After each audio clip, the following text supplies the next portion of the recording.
Voilà qui est un sujet intéressant, mais même s'il ne s'agit pas d'emploi, les finances personnelles de vos travailleurs auront un impact directement sur eux et sur leur famille, et même indirectement sur votre entreprise. Oh wow! Mon salaire, c'est là vraiment plus ça que dans mon pays. Dans les faits, les travailleurs étrangers ont besoin de bien comprendre les retenues sur la paye et de se familiariser avec le coût de la vie spécifique au Québec.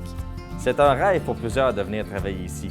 Le pays offre des conditions de vie et salariales très intéressantes. Donc, qu'est-ce que vous pouvez faire pour aider vos travailleurs à ne pas se retrouver dans une situation financière qui est précaire? Expliquez en détail leur relevé de paye et les déductions incluses.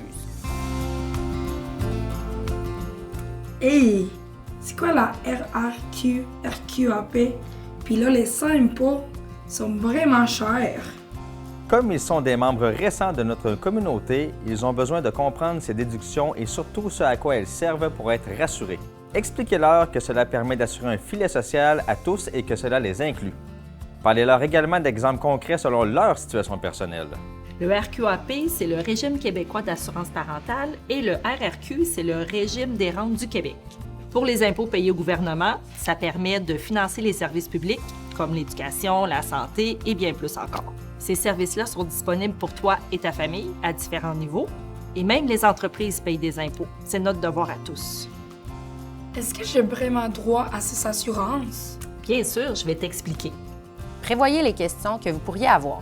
Est-ce que l'assurance collective est obligatoire? Qu'est-ce qui est inclus? Est-ce que la famille du travailleur est automatiquement assurée? Comment elle peut faire une réclamation si elle en a besoin?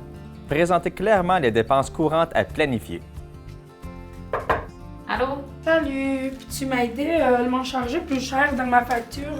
C'est quoi ça, le TPS, le TVQ?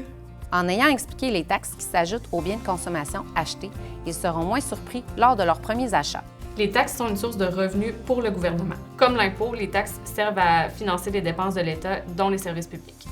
Les taxes correspondent généralement à 15 % de plus sur tes achats, sauf sur certains biens essentiels. Contrairement à plusieurs pays, le pourboire n'est pas inclus dans le total de la facture au restaurant. Profitez de l'occasion pour leur expliquer le concept.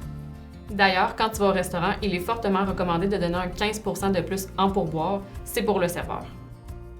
Fournir des informations et des outils pour la gestion de leurs finances. Avez-vous pensé à les référer vers les organismes du milieu pour la réalisation d'un budget? Wow! Quelle belle voiture! Et j'ai reçu ma carte de crédit. Je vais pouvoir m'acheter une voiture. Le crédit est parfois facile à obtenir. Il est important d'avoir tous les éléments en main pour se bâtir un bon historique de crédit. Ah oui? T'aimerais ça t'acheter une voiture? Ouais. Je te conseille de ne pas utiliser ta carte de crédit parce que les taux d'intérêt sont beaucoup trop élevés. D'ailleurs, est-ce que tu as pensé à te faire un budget pour analyser ta capacité financière pour l'achat d'une voiture? Tu sais, je connais des personnes très compétentes qui pourraient t'aider. Elles pourraient aussi te donner de bons trucs pour obtenir un financement pour l'achat de ton auto sans te ruiner en payant des intérêts élevés. Le budget permet de sensibiliser les travailleurs et leurs familles à la réalité du coût de la vie ici. Cela inclut le coût du logement, le chauffage, les transports, les télécommunications, l'épicerie et bien plus encore.